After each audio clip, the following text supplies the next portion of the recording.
Welcome to Comfortable Conversations. I'm your host, Jas Kirk, where we dive into the greatest gift life can offer us, discomfort. These honest yet comfortable conversations we will have are essential as your life is your canvas. In each episode, I will share practical wisdom and personal stories that guide you through life's big questions, encouraging growth, self-discovery, and deeper connections in your everyday life. Today's guest we have is Bianca Davis, and if you do not know Bianca Davis, she is the CEO of New Friends, New Life. New Friends, New Life is a nonprofit organization that helps women and girls who've been sex trafficked. So the work that Bianca is doing, I really, when I first even heard her speak, it shook my core and my spirit. And so y'all, I am so excited to have you here today, Bianca, because I don't really have many people that I'm sorry, I'm about to cry at this event because your message was so deep. So your conviction, your dedication, your just everything to this work is thank you for being here today. How are you? Thank you so much for having me. I'm doing well. I'm really grateful to be here. Well, awesome. So we're going to get right into it. So how does someone begin? What discomfort led you to become the CEO? Let me backtrack. The CEO of a company that was just ranked number one, the number one mid-size organization in Dallas. On top of that, you are on the D500 list, not for the first time, the second time. So how does that woman get there? That is so wild. When I hear things like that, when I hear these accolades listed, it barely even registers to me. I sit there also with that sense of, what are they talking about? And how did we get here? I just know that I'm a little girl from a tiny island that just wanted to make a difference. I've always just wanted to make a difference. I was born and raised in the Bahamas, and I distinctly remember being about 15 years old and saying to myself, I want to talk to a lot of people. But I didn't know what that message would be. I didn't know what I would say, how I would get there, what that would look like. But now that I look back on this part of my career, I'm like, my whole life has been building to that moment where I get to say something to other people that inspires them into action. So it was never a goal within itself. It certainly was never a goal for me to be CEO. Never even crossed my mind. Oh, wow. I'm like, who wants the responsibility or pressure of that? Because especially in the nonprofit space, when you report to a board of directors and the livelihood and the forward movement of other people and the mission of the agency sits on your shoulders. Yeah. And that's such a huge responsibility. It was never something that I was aiming for. I did know that I wanted to make a difference. I wanted to show up every day with excellence, a spirit of excellence, and know that I left that day leaving it better than when I walked in. And it's just door after door kept opening, and I blinked, and here we are. So let's go back to 15-year-old Bianca living in the Bahamas. It sounded like your purpose was always ignited. I think a lot of times our childlike self knows, but somewhere along the journey, a lot of people disconnect from that childlike. And it sounds like you kind of stayed connected to that childlike, especially for you to work with women and girls. It just seems divine. So what was your purpose at 15? What was that first step of saying, I want to just talk to people? I think I've just always innately felt like I wanted to be in front of people, wanted to talk to folks. I was the one who lined up all my dolls, even at 8 or 9 years old, lined up all my dolls and taught them. My mom was a teacher. She was a first grade teacher for about 30 years. And I've just always loved being in front of people, loved having something to say. But I think I was always also inspired by the pain and suffering of others. I remember this so clearly, being about 14. So growing up in the Bahamas, because it's so close to Florida, we got a lot of the local news and the local stations from the Florida channels. So I'm sitting on my parents' bed, 14 years old. I'll never forget this. And the news comes on, and a man had beaten his 5-year-old son to death because he wet the bed. And I can't tell you how long I cried over that story. Like, I've heard terrible things before then and after that, but there was something about that little kid. I just could not reconcile it. Yeah. And so along with wanting to speak to people, I also wanted to be like, how is that okay? We can't save that child, but what can we do in this life to make it so that someone else doesn't have to experience something like that? Yeah. So I think those two things married each other. Like, my desire to tell stories and to communicate was then married to this, well, what are you going to share? Maybe you can be a voice and shine a light on an issue or a societal ill that we can then do something about. Yeah. And so those two things kind of melded together on that journey. But then I also had this, and this is very Caribbean, of this desire to be a doctor. Like, if in the Bahamas or any Caribbean nation, I can tell you, because my mom was from Jamaica, my dad is from the Bahamas, but any Caribbean child, if you are halfway smart, it's like you're going to be a doctor or a lawyer. So when I graduated from high school, my original goal was to become a neonatologist. I wanted to take care of premature babies because I was pretty smart in school, graduated at the age of 15, and went to Temple University because they have a great medical school. Wait, you graduated at 15? Graduated at 15. I skipped 4th grade. I was in 4th grade for 1 week, and I just came home and told my mom, like, this is so easy. And they tested me out of 4th grade, and so I jumped into 5th grade at the age of 8. So excellence is all just flowing through your blood. Or being a teacher's pet, however you say it, yes. No, we're not calling that a teacher's pet, because we got teacher's pets who are, like, in their grade and not taking the test to be like, this is boring, bro. I gotta go. This is enough of this. Get me out of here. So, graduated at 15 years old and at the top of my class. So I just knew I loved to study, loved to learn. I was pretty smart. So, yes, I will go and be a doctor. And I aced biology pre-med my freshman year. I did well. Second year, I went into organic chemistry, and like most people who fail out of that experience, I was like, oh, this is not it. I could not get what was happening. Yeah. So I walked into my advisor's office, and I said, hey, I love to read. I love to communicate. I love to write. And so I went into journalism, public relations, and advertising was actually the name of my undergrad degree. And then that put me back on that path of the storytelling, the connecting with people, like hearing, like you kind of went off track, which you still were going to connect with people in a meaningful way, especially working with babies. Yes. But it was like life shifts you. And I often say God shifts as like, let me throw a bone over here. So let's throw a wrench in the plan. Yeah. And what you said earlier about kind of like your life almost showing you from an early age, this is the path. What's so crazy is after I graduated from Temple and moved to Dallas with a journalism and public relations degree, my first job was in a hospital. So I ended up still back. It was like still connecting the dots.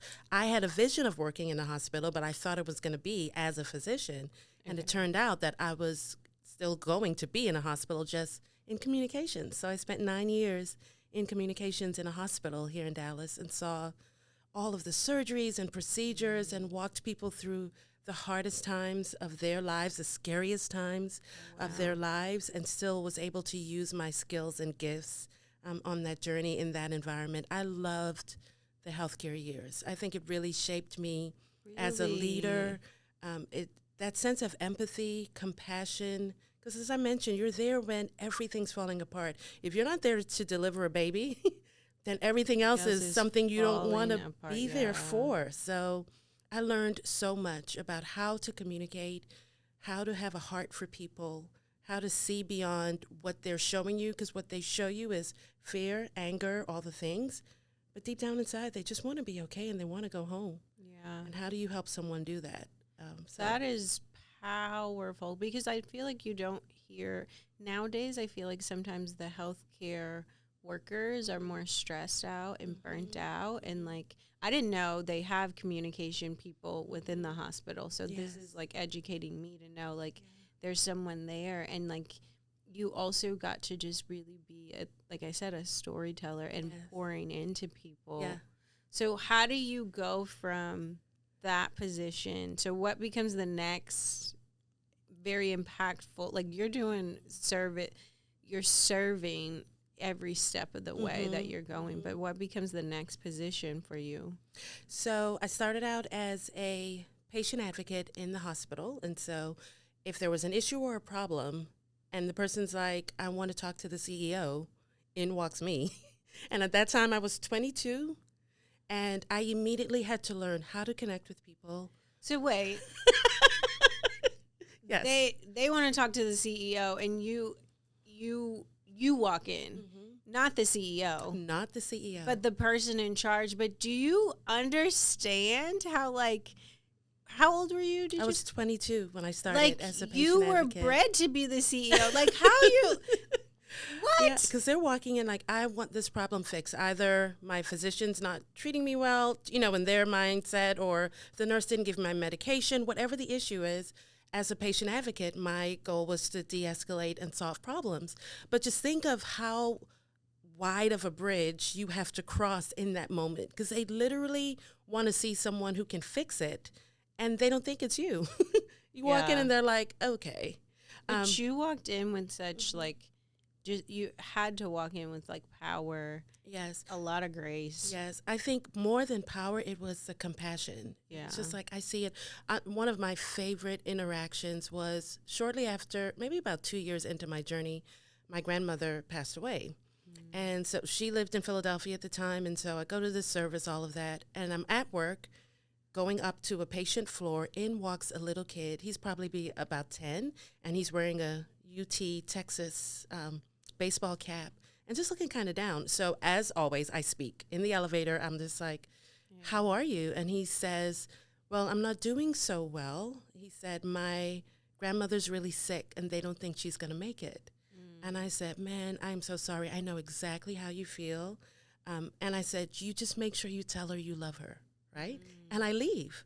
I get out. I move on with my day. The next day, I'm up on another floor, and this woman taps me on the shoulder, and she says, are you the lady who talked to my son yesterday? And I was like, uh-oh. What? Maybe. Did I say? What did he say? And I was like, yeah, because I looked at him. I was like, yeah, I remember him. And she said, well, I want to thank you because when he walked into the room, he gave his grandmother the biggest hug and told her that he loved her. He said, and she said, and I realized that we were so busy preparing for her passing that we weren't paying attention to him. And in that moment, he took something that I said, enacted it, and had that moment with his grandmother. And that's what my time at the hospital really did for me. It allowed me to connect on such a personal level with people and just share who I am, share that empathy, that kindness. I think that's what led to me being successful as a patient advocate. And so the next step after that was one day I walked into my CEO's office and I said, hey, we have 2,500 nurses, 1,200 physicians. No one's really talking to each other. Like there isn't an internal communications plan. Because remember now I'm a storyteller, I'm a writer. And he said, do you think you can do it? And I was like, yeah. And he was like, go, then do it. Created a role for me at the hospital. So I went from patient advocate to internal communications coordinator. So let's talk about that, because I think what I'm also hearing is like you are consistently fulfilling a need, seeing a problem, fulfilling a need, being able to and willing to actually step into it to fulfill that need. And I think sometimes people don't see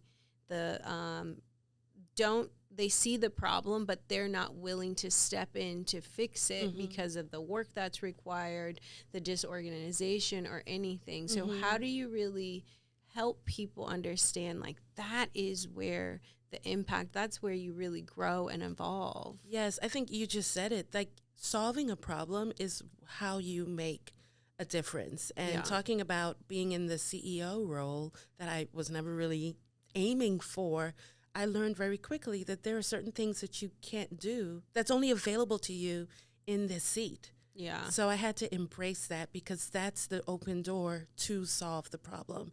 When you go into the position saying, I want the position, you don't operate with the same solution-oriented thinking or empathy or leadership that you do if you say, I want to solve a problem. Yeah, and you this kind is of the box avenue. yourself in, like, this is my day-to-day, this is what I do, versus, like, having that lens and perspective that is a bit more creative with what you're doing and say, who am I? What is it that I love? Because you kept that storyteller in you and just stayed connected to the people, that it was kind of, it sounds effortless that you were like, okay, I'm always going to, like, be connected to people in this meaningful way. Yeah, yes. And having people to open the doors as well, because, like I said, I was young at the time, and to be able to have that direct line to the CEO, to bring him an idea, and for him to then say, go and do it. And he said, Bianca, my job is to make sure that you get to do what you love at work. There aren't many CEOs that think that way. They are thinking, you need to do what I say. Yeah, and the bottom line. Yeah, like, the bottom line is. But he understood that the most successful employee is someone who is getting the opportunity to do what they love to do in this space. That's the person that's driven beyond 9 to 5. I would fix any problem because that's what I was created poured to do. Into in a meaningful way. Like, I think, like, as you're telling it, I'm like, he was probably a really great mentor, even as, like, the CEO, the relationship. But then I also go back to the point where you were sharing, like, they asked for who's the CEO, and you walk in, and it's like, not she manifested her next thing. Like, I am the CEO. Okay, but you have to be willing to walk into life and say, I am the CEO. I'm going to fix the problem. I am the manager. Because I feel like you step into the version of yourself that you're not yet. Yes. But maybe will be soon or along the road. And how ironic that we're speaking to the CEO, ladies and gentlemen. Yes. So shout out to Britt Barrett. I have to give him a shout out. His name is Britt Barrett, and he was just an amazing leader. He's on to great things. He wrote a book. I'm on page 99 of his book called Patience Comes Second, which is another example of leading from a different place. So the whole premise of that book, Patience Comes Second, is you have to take care of your employees, the people who are doing the work, before they can even take care of the patient. So shout out to him on the book. But I also think that my life experiences growing up in the Bahamas really shaped that part of me that you're talking about, of how I showed up in the world. Because growing up in that, tiny island nation, anyone who has ever accomplished anything looks just like me. Yeah. From the prime minister to the physicians, anyone who had money, resources, power, they all looked like me. And so I carried that into an environment where a lot of times I'm the only one. Yeah. I mean, in the philanthropic space, a lot of donors do not look like me. A lot of leaders do not look like me. But there's this innate thing that I have that I'm just like, oh, I'm still fine here. So break that down, because I feel like you have a lot of successful individuals who are in leadership roles, and no one looks like them. But it does start to become a challenge. The higher you get, sometimes people are like, it is a challenge, or do feel like I'm battling a system. So your positivity in this aura that I feel around that is, like, so beautiful and inspiring. So how do you share that, like, a beautiful message to people? Because it genuinely is hard when you're the only one and you're like, do they understand my perspective? Do they hear me? Like, Yes, and I don't know if I have, like, the formula or the answer to that. I just know that it's a response to the environment that I was able to grow up in. So I do realize that some of it is it's just the way it is, because I was from the Bahamas with this and grew up in an environment that I did. Now I'm able to step into this with a different mindset. But I think it also just comes down to how you define certain words. So you mentioned earlier that I'm on this DCEO 500 list, and I remember when I was on the list originally in 2022. You get the email and you see the certificate, and it's like top 500 most powerful and influential leaders in North Texas. And I struggled so much with the word powerful. Okay. I could take influential because that feels kind. It feels inspiring. It feels inclusive. Like someone just makes you or inspires you to do something. But I struggled with powerful. And it's because I realized that it's because of how I define the word power. Okay. Because when I think of power in the work environment, I think heavy-handed, I think Aggressive, cutthroat, I think aggressive, cold, like powerful, like really wielding your title. And I'm like, that's not who I am. But if I look at being powerful as being able to shift an environment, make an impact, change a course, I'm like, yes, I can accept that. Yeah. So I think a lot of it, going back to how you show up in spaces where no one looks like you, it's how are you internally defining how the fact that you're in that space. Like, yes, it is warranted that I am here because of my role or my desires or whatever it is. But it's just really, how do you define those words that are flying around in your mind? I think that really affects how you show up. Okay, mindset. That was like everything right there. I feel like when I became a Lululemon ambassador, there was a moment where I was like, wait a minute. And those, like, when you talk about words, that was something I really had to like sit with, or even like that pedestal, like you feel like you're put on, but you're like, I didn't necessarily want that. I'm just doing my everyday, like I'm in the trenches doing the work, and it becomes this like eyes on you in a different way that I definitely get. Like, it can be intimidating to be associated, and then what does everyone else kind of take from this? Or like they hear that and they assume, or sometimes can place on you other things that you're not necessarily so powerful. That is, as a Black woman personally, sometimes I get where the word powerful is sometimes if the first thing I think, like I clench my hands right now because it feels like this person who's like, you're aggressive and you had to be mean to get there and you had to like be this like bossy. And it's like, when you talk about like, no, I want to be kind and I want to, like, that's where I'm like, oh, that feels so light, because we need more leaders who are impactful, and that power is not this like money hungry, no one has room, but you're like, everybody have a seat at the table. Right. Why does it feel like bliss and all of this? So I love that you kind of shared that. Yes. Yeah. Just that, and having an abundant mindset, going back to being in the nonprofit space, it can be so competitive and people are fighting for donors and fighting for messages. And it's like, wait a second. Especially here in Dallas, we are blessed to be in such an abundant community. There is space for all of us. My job isn't to have everyone give me money. My job is to share what it is we do and find people who resonate with that. They're the people who are our supporters. Yeah. And so it is a mindset that's just a little different from what's out there.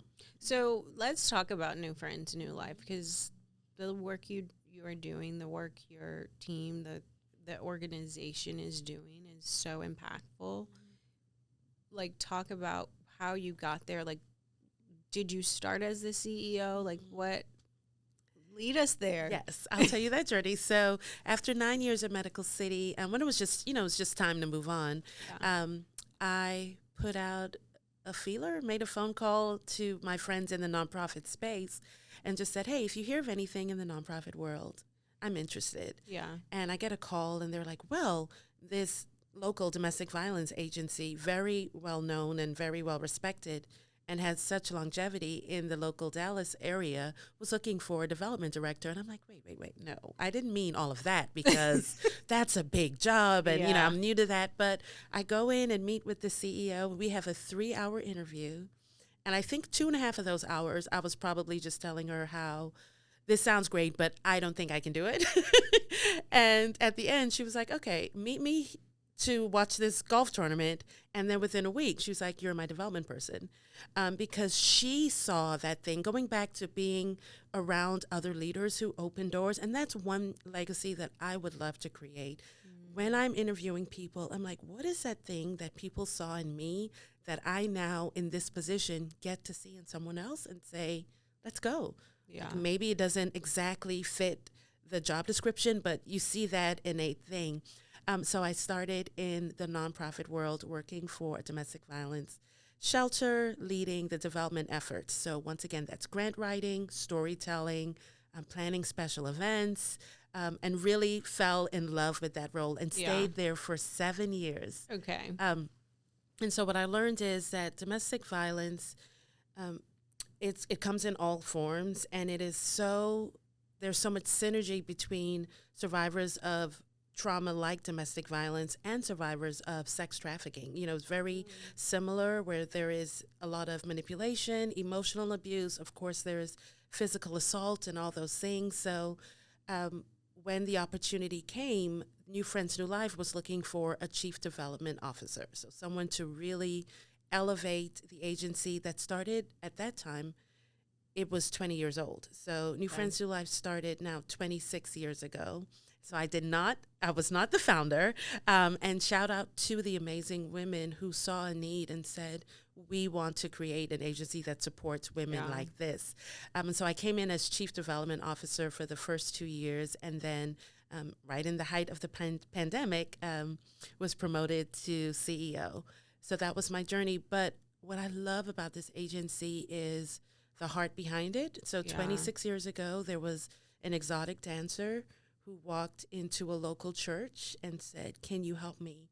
I can't do this anymore. Yeah. And this was before sex trafficking was even a federal crime. This was before people even knew what it meant. People just thought that women who were in those environments were just making their own choice. Yeah. Little did we know that the vast majority of people who are working in strip clubs or working, on corners, they don't want to be there. They are in debt bondage to someone else who is controlling the strings behind the scenes, and she does not want that life for herself.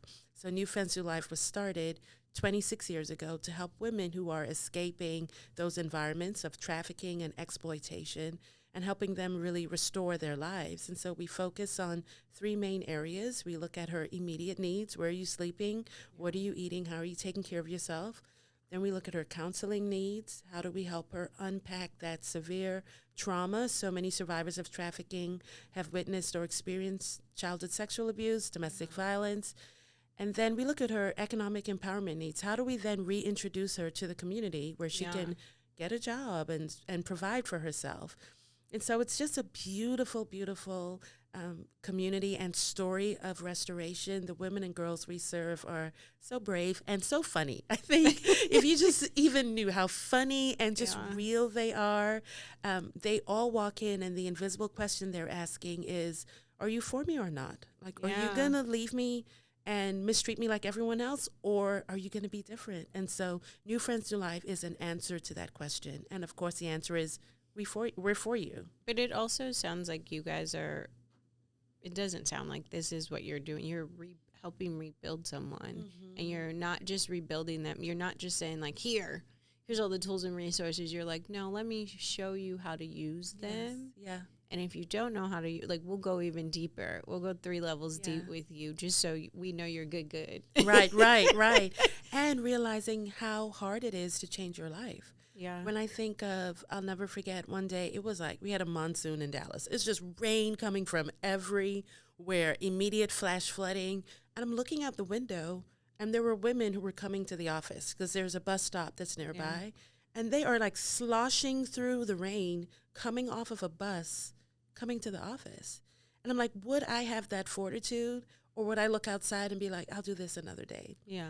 But, and then I always say, as long as they show up, then we show up. Yeah. So the courage that it takes and the effort that it takes to change your own life, I feel that we are the conduit of opening doors, removing barriers, and letting them do the hard work. And I always say, too, that our goal or our job is to reintroduce a survivor to the community. This is who she really is.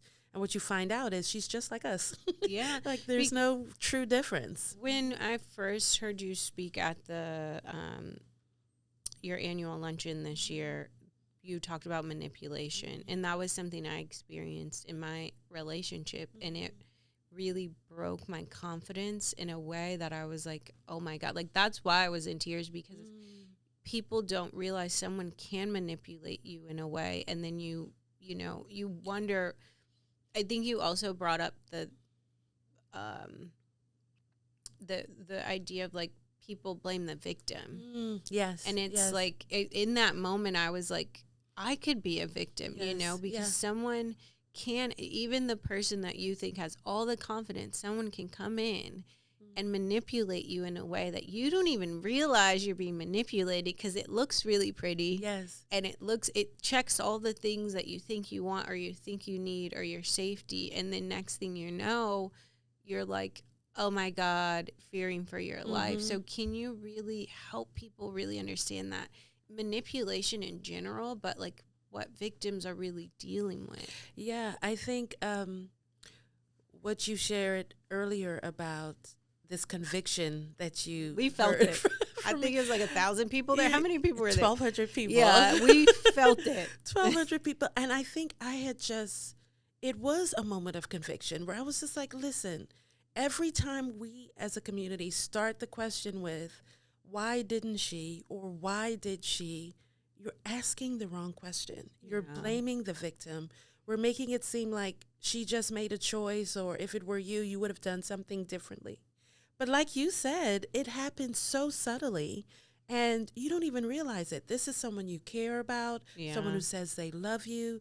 The emotional abuse is so subtle and bit by bit that you don't realize when he's gotten all the way down to the core. You have no clue. Nothing. And so this idea of why'd she go with him, or why did she? I was just like, that's the wrong question. We're debunking that question because it has no relevance anymore. Nope, yeah, nope. And it literally could be anyone. Survivors of trafficking or any type of abuse or trauma, they're just like us. They're so much more like us than different from us. And at the end of the day, she doesn't want this for her life. And I think that's the biggest message, especially when sex trafficking is so connected to things like dancing in a club or all these things. We know that those environments look glitzy and glamorous, and it looks like it's all her choice, and look at the money she's making. And but at the end of the day, she is going home in tears, and someone else is profiting off of what she's being forced to do. That's the definition of sex trafficking, and that's a crime. Yeah. And we aren't going to stand by and allow women and girls primarily, that's who's affected. We do know that men and boys are also trafficked, but we're focused on women and girls, and we're not going to allow this to fester in our community. We've just made that decision, and Dallas has stood by us saying this isn't okay. Because this is a huge problem. Like Dallas, is it Texas in general is number 2 in the nation? Yes, so Texas ranks second in the nation for highest number of trafficking victims behind California, and Dallas ranks second in the state behind Houston. And now human trafficking is either sex trafficking or labor trafficking. Both are under the same umbrella, but at New Friends Who Life, we focus on sex trafficking survivors and women and girls. So my next question is like emotional abuse. You brought that up. Like, do you get some people who may not be fall under the umbrella of sex trafficking, but still connected to your organization because they've experienced emotional abuse? Like, I think a lot of people hear abuse and they only think of the physical, but emotional abuse, like I personally experienced it, that I was like, this is deep. This is like falling on a knife and nobody knows you fell on a knife, and you're like bleeding out and nobody knows. So do you guys do you support people there? Yeah, so we connect them to like Genesis Women's Shelter or the Family Place, which are domestic violence agencies. So we partner very closely with them. To receive services at New Friends to Life, there has to be a background of sexual exploitation or trafficking. but it's all intertwined. About 80% of the women and girls we serve have experienced domestic violence. So, of course, we will take them through the recovery process for that. But I remember when I worked at the domestic violence shelter, one of the survivors there said, I would take a broken arm over a broken heart any day. Because she said, in 6 weeks, my arm's healed. Oh, wow. But who heals the heart? Yeah. So that emotional abuse is at the core of trauma and violence because, like you said, it's not visible. And someone can be working alongside you.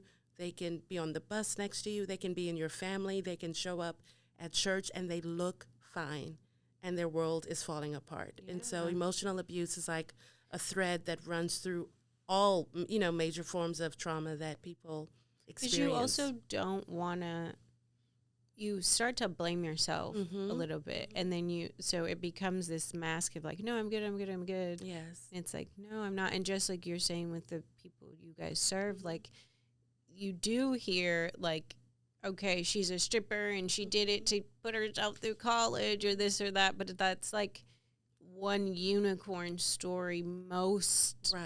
Most individuals are not, that's not their story. Yes, and that's not why it's going on. Right. And most people aren't keeping their money and they aren't able to like just self-sustain. It's you're always turning it over to someone else. So, yes. How do you find the joy? Like, I feel like when you're in spaces like this, sometimes it can just be so sad and like you hear someone's story. So it brings me back to like when you were talking about like you first heard people's stories and this empathy and compassion, but how do you keep that? And like some people, they go in the fire and they never take the clothes off and you're like, okay, you gotta go home and still pour back into Bianca for Bianca to get up and do the work. So how do you do that and with such a meaningful, impactful work that you do? I think a couple of things that keep me going. One is the success stories. So if you walked into our office, you wouldn't have a clue of who we served, right? Yeah. Because it just looks like women are in classes and they're taking sessions and they're playing bingo and doing fun things. So the success stories remind us that we are making a difference, that we aren't just showing up and throwing our resources and funds and time and energy into this black hole where nothing's changing. Yeah. So when I walk out of my office and see a woman standing there and she's like shoving a certificate in my face. She's so proud because she just completed 90 days of substance abuse recovery. I'm like, oh, we did that. We helped her do that. So the success stories for sure keep me going. The amazing team. I mean, the staff at New Friends to Life, they are so committed. You mentioned that we got Organization of the Year from DCEO, and that's made up literally of people who have dedicated their careers and their lives to this work. And so our love for each other and the way we show up for each other also inspires me. We really shoulder that burden and that responsibility of the hard work. I don't even know how to explain it, but it's the connection between showing up every day and literally looking into someone's eyes and be like, we're here for you. You're here because of us. Like this tandem that goes back and forth. It's so unique to the nonprofit space. And the only other industry that's similar is the healthcare space, where you get to see that patient and you're like, oh, what we did changed that person's life. And so that keeps me inspired. I love it. You got me over here almost about to cry, y'all, because she's like awesome. And so two questions I have is one, if someone's listening, what can you share to them about like if they have been sex trafficked and they're not even realizing they have? Like, do you experience people who, they didn't know they were until they may have come across someone who shared it or they came across your organization? Like, how do you help someone who doesn't even know, like they're the victim right now? Yeah, that's such a great question. And we do see that all the time. Even women who come to us, they know that something's wrong, but they don't even define it, or they aren't able to define it until they start coming in for counseling. But I will say that, first of all, it's not your fault. Yeah. And if you are in a situation where you know deep down inside that this is not what you want to do, this is whatever the activity is, if it's a sexual act or you're working, you're being forced to work, or if you're doing something that you do not want to do and someone else is profiting off of that, then you could potentially be a trafficking victim, and that it's not your fault. There is no scarlet letter for you, and there are agencies that can help. Google New Friends, New Life, look for us on social media, and come in and talk to someone. Yeah. All of our services are provided at no cost. You will not be judged. You will be surrounded by women who say, we see you, and yes, we're on your side. So I would say just take the first step, because you may not know what's wrong, but if something's wrong, it doesn't hurt to call. That's what I would say. Oh, my gosh. That was so... Bianca, you just have, like, this aura about you that's so light. And so I see the work you're doing, and I just see why you are in the position you are in. And it's also just inspiring to see, like, when you think of a CEO, you often don't think this really relatable person. So, yeah, this has been powerful. Do you have any, like, what's my question? Sorry. What's one thing that you would tell your younger version of yourself, or someone out there who's, like, struggling to, in general, not necessarily a victim, but anyone who's just, like, struggling right now and trying to consider, like, keep going because they're dealing with just whatever life is happening. Yeah. I don't know. I'm getting so emotional right now. But I would say, when you asked what I would say to my younger self, is that it won't be in vain. I have so many moments. When I left the Bahamas and went to college, I had a $4,000 check. Temple University was like, at that point, it was like $18,000 for tuition. I really had no idea where the money was coming from, but I had a supportive family, and I knew that I was smart and that I would just figure it out, right? Yeah. That we would figure it out.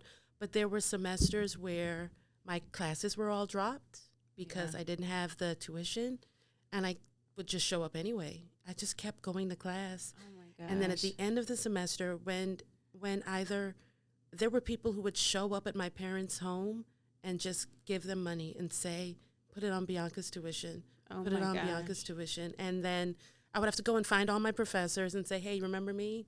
Yes. Can you give me a grade? Right? My very last semester, I told my advisor that I couldn't afford another semester. So, hey, could you let me take 22 credits while I had an internship and a part-time job? And he was like, how are you going to do this? I'm like, I have to, right? And that semester I ended with a 4.0 after taking 22 credits with a part-time job and an unpaid internship. And nothing that you go through is in vain if you keep going. But you don't know if you don't keep going. So that's what I would say. You keep showing. You just had the courage to keep showing up. Yeah. Like a lot of people, you get that.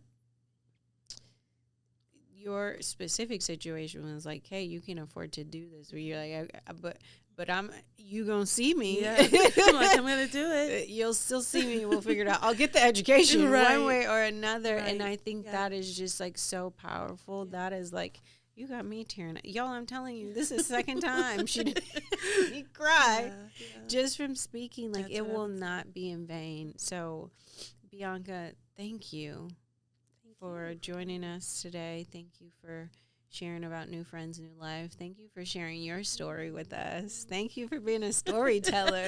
Now that I know, I feel like Baby Jas is like, I always been a storyteller, and I'm just now stepping into this version of me. So thank you. It's been a pleasure. Thank you so much. It's an honor to be here.